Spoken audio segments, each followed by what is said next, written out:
Welcome to Family Corner. My name is Bailey Cormier and I am a Student Orientation Coordinator with the Orientation Program at BSU. And my name is Bree Andrade and I am an Orientation Leader. Family Corner is a series that features staff from various departments who are excited to share their expertise and the resources available to support your student. The hope is this series will provide you new insights and information so that you are better informed as you support your student's transition to college. In today's episode, we are discussing the Wellness Center, and we are joined by Jill Eklund and Lynn Grabau. Jill is the Assistant Clinical Director of Counseling Services, and Lynn is the Assistant Director of Health Services. Welcome. We are happy to have you both here with us today. Can you first share a little bit about your role and how that helps you to interact with students? So, my name is Lynn, as you mentioned, and I'm a family nurse practitioner in health services. So, health services is the medical piece. And I like to think of it as it works very similar to your regular family physician's office, so your primary care. So you can call and make an appointment and come in and be evaluated and treated.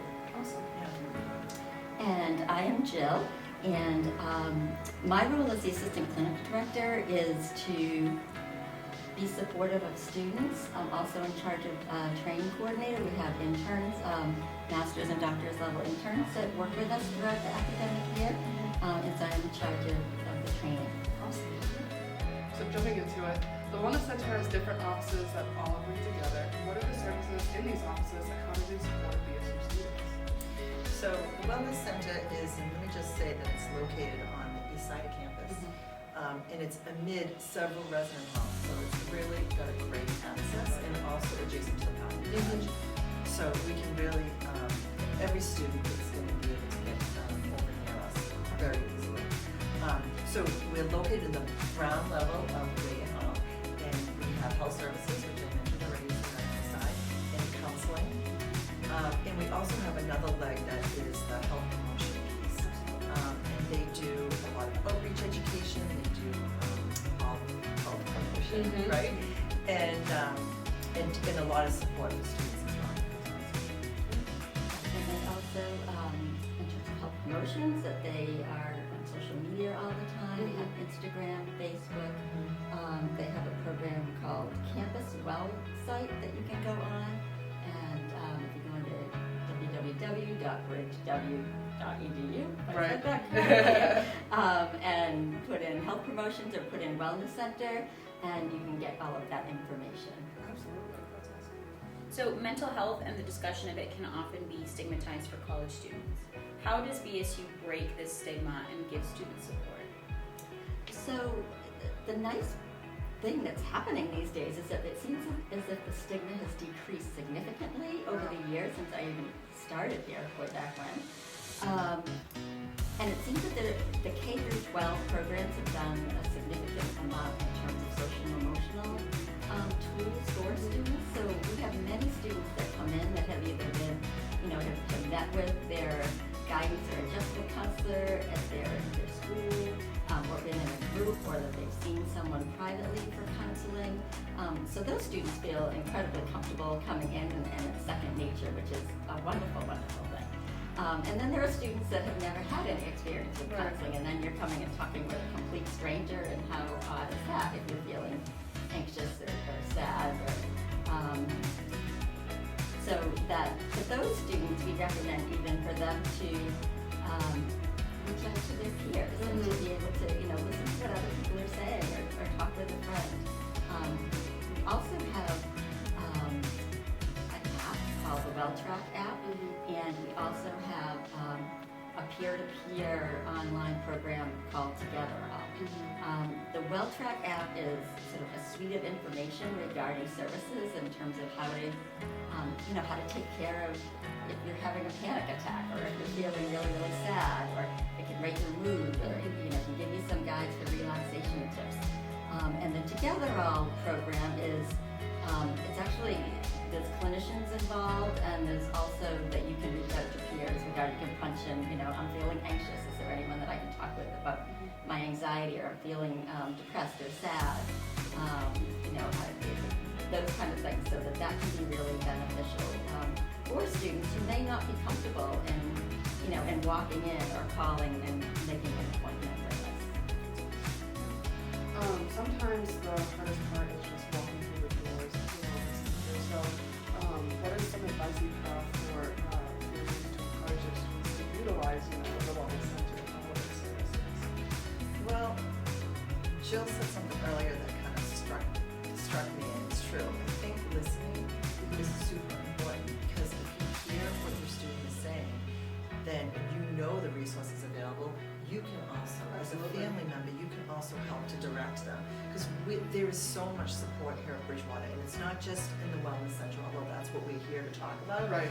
It's throughout the campus. Mhm. I mean, it's really at the foundation Right. of what everybody is here for, from faculty to student affairs, and the RAs are a great Mhm. resource as well. And so that's just right at the local piece, for at least for resident students. So I would just say, listen, and because you have access to our website, families do. They can look. They can even kind of do some research if they have to.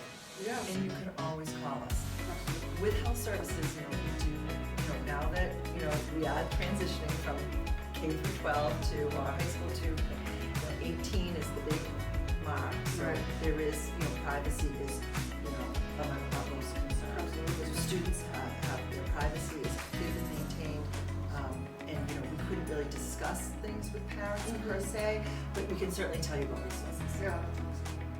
Also on the counseling side, that we are all licensed clinicians. Yeah. And that we do have to follow body guidelines, and that everything is confidential, and so that you can remind your student that this is a place that you can come and talk. If you need to express frustration regarding a professor, or regarding a roommate, or regarding a friend, that you just feel like, I just need to talk to someone. It doesn't mean that I don't care about these people. I just Right. need to have someone to talk with. That we are a safe place and we are confidential, so that we cannot release any information unless someone, signs something saying that we can talk with a specific person. And so that includes, as I was saying, professors, that includes any Bridgewater staff, and also includes families. That's really reassuring. I think that the students have that security with a wellness center. Yeah. Yes. It's definitely helpful, and with the transition to college, it's definitely different for every single student. How can families help students find independence while at Bridgewater regarding their health and their well-being? And I think that goes back to what we were just talking about, Yeah. even being able to listen to your students, listen to what they're reading, and sort of reading between or listening between the lines, and what is it that they're trying to say, and remind them that we are maybe not reminding them, but to remind yourself that we are a microcosm of a larger environment. So part of the role of going to college is to be able to, advance as an emerging adult into, the real world, so to speak. And remind them that we're, as staff, very familiar with college-age students, with the emerging adults. We've been there, so that we know where that time is of our life. Yeah. And so that we all try to support as best as we can. We understand the anxieties, we understand the transitions. So just reminding them that, that's what we're here for, Yeah. is to support them for where they're at right now. Yeah, and I think too is you just to encourage them to be proactive themselves. Instead of calling home every time, say, how can I wait maybe 5 or 10 minutes and see if I can maybe think of a solution to something that I could do, where I could deal with this without. So I think that's something to think about too. Like give yourself 5 minutes to say, let me think about this and see if I can. Right. Yeah, or Yeah. who else can you go to besides a family member? Oh, you could go to your RA or your RD, or a friend, or an orientation leader that you may be connected to. Absolutely. Yeah. So that there's many avenues to take, or to refer your students to the RA, or to the RD, or to an orientation leader, or someone that they feel comfortable. Absolutely. Yeah. So, you touched on this slightly. What information can be shared with families? What really can't be? Privacy, of course. Yeah. Yeah, I think going back to if someone's 18 or older, that is, as Lynn was saying, the cutoff of being an official legal adult, and so that she was saying that everything is confidential, and that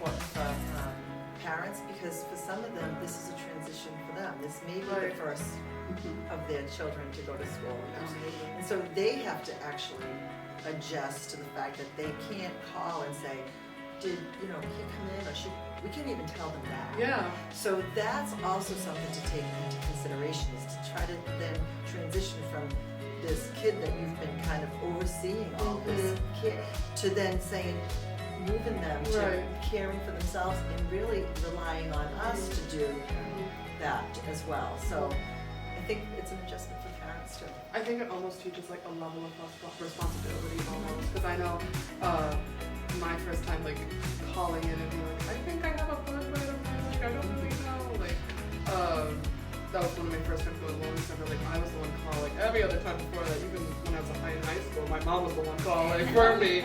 So it teaches you a little bit of responsibility, even of like, I don't know what this bug bite is, but let me call. That is what independence is about. Yeah, absolutely. That's you, and it's little steps. It doesn't, this isn't a sprint. It's a marathon. Absolutely. And you really see a big difference from a freshman that comes in, and then when they walk across the stage for maybe 5 years, it's a Absolutely. it's really just Yeah. nice to see. Like the difference from Oh, freshman year Yeah. Huge. to when someone graduates is unreal. It really is. And we get that. Yeah. And we really understand it's a that this process. is, Yeah. it's a process. So that we have patience with students that are in the middle of feeling really, really stressed about it. Yeah. So that families know when to reach out to the Wellness Center, what are the services available in health services? So, like I said in the beginning, I think it's the easiest to understand if you think of it as your primary care office, Right. or like your own doctor's office, or your family physician, or even really your pediatrician. Yeah. It's surprising how many, students I see, 18, 19, that still see their pediatrician. Me, Yeah. So you have to think of it as like that. So if you have a concern, then students can call us, parents can call us too, if they want to know if we're giving flu shots, if we have rapid strep tests. What are we doing about COVID now?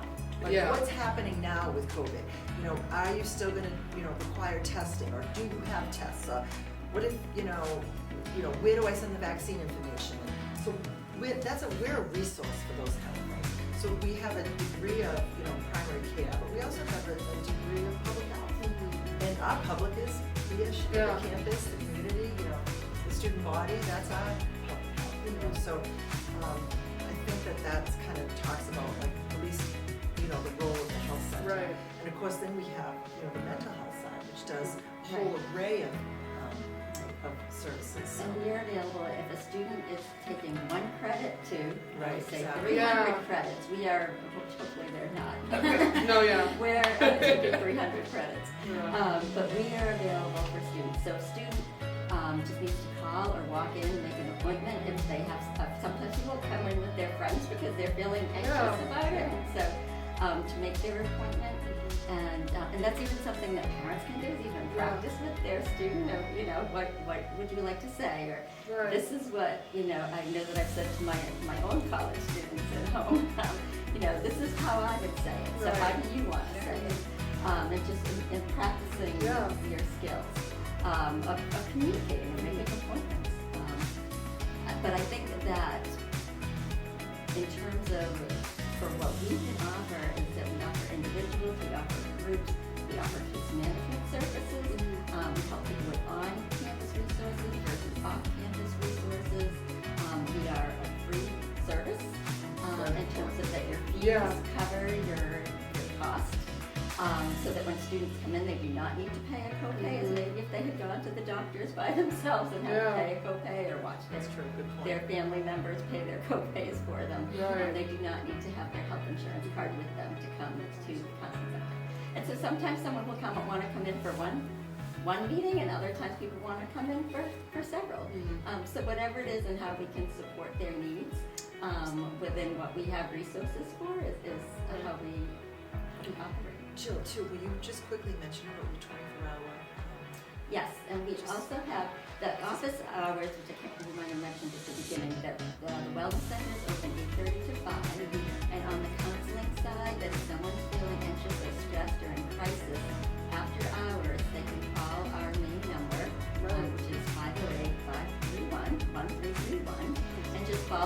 prompts. I believe you press 2, and that will bring you to a 24-hour clinician service that we have a contract with, and so that students can talk with someone if they feel like I just need to talk and process what went on today or just right now, and so that they'll have that option.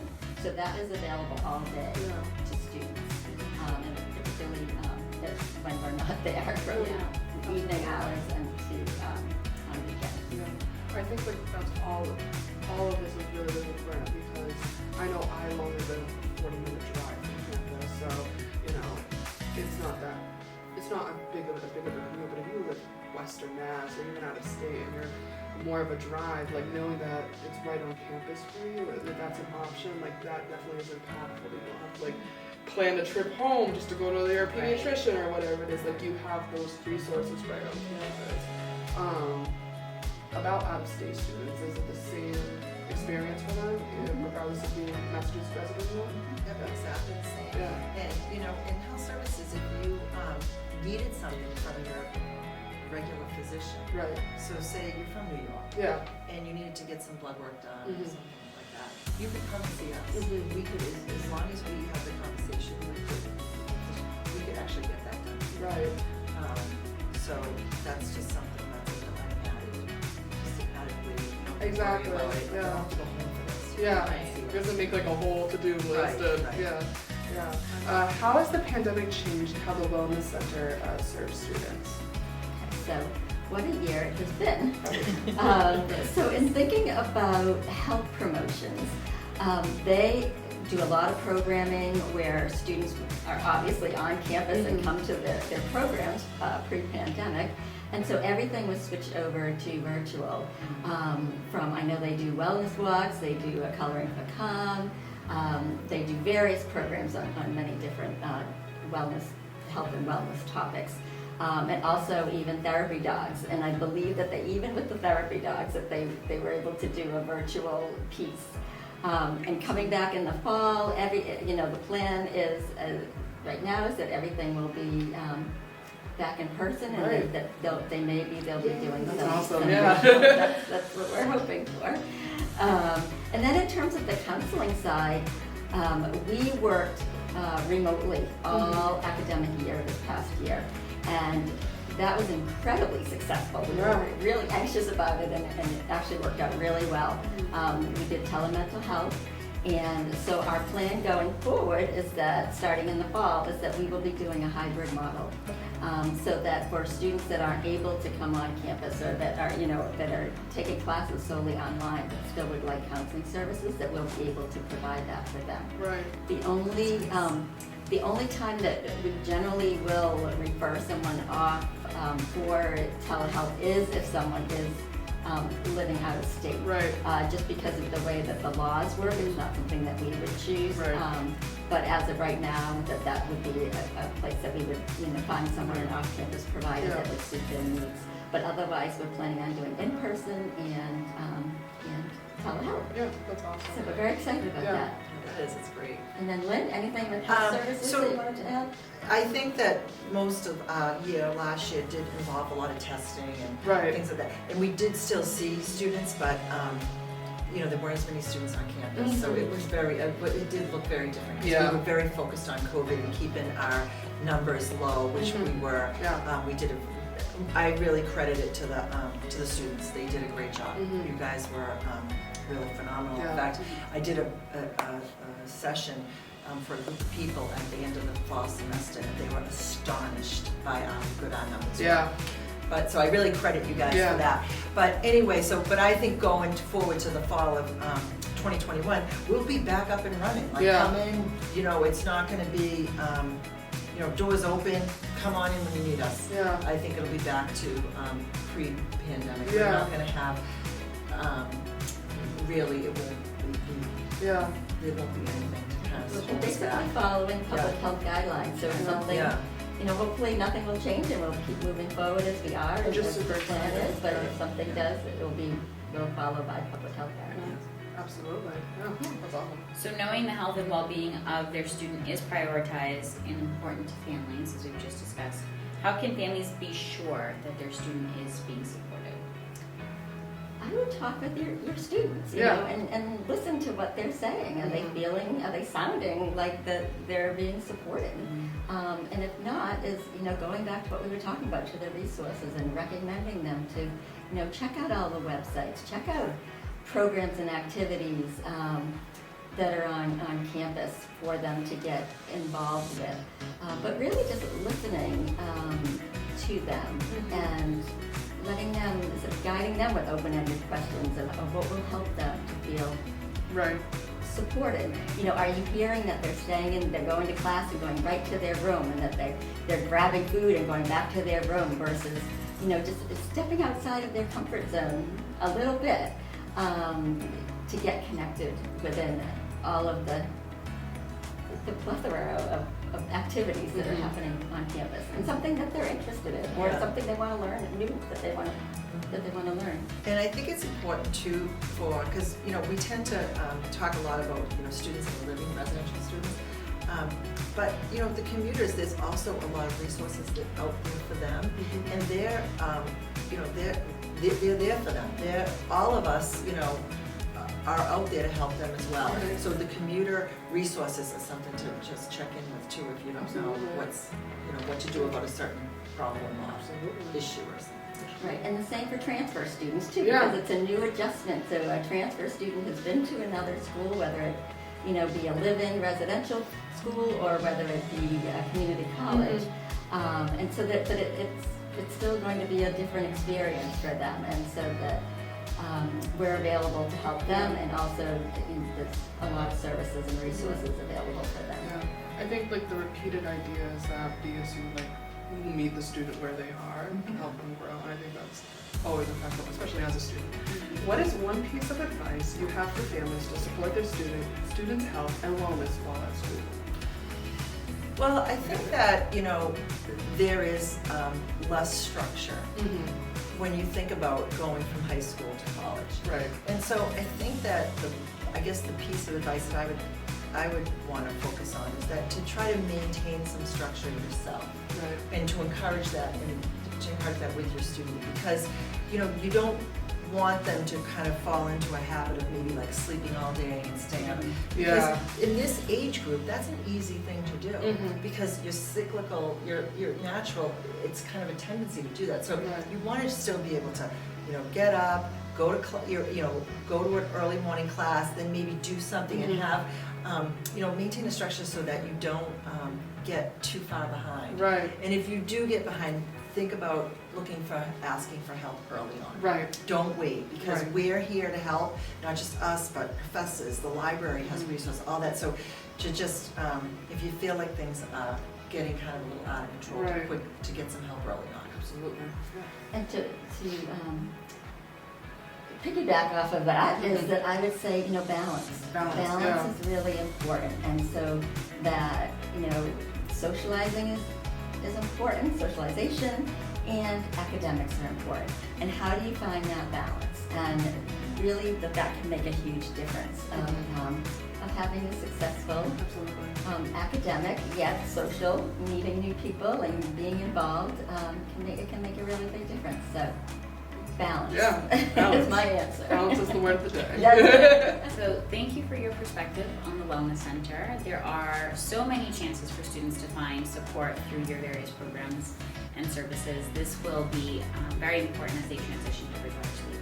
Thank you. Yeah. Thank you for viewing today's episode of Family Corner focused on the Wellness Center. Be sure to catch our other episodes as well by visiting the BSU Family Hub website, where we talk with other campus partners about the student experience just like today.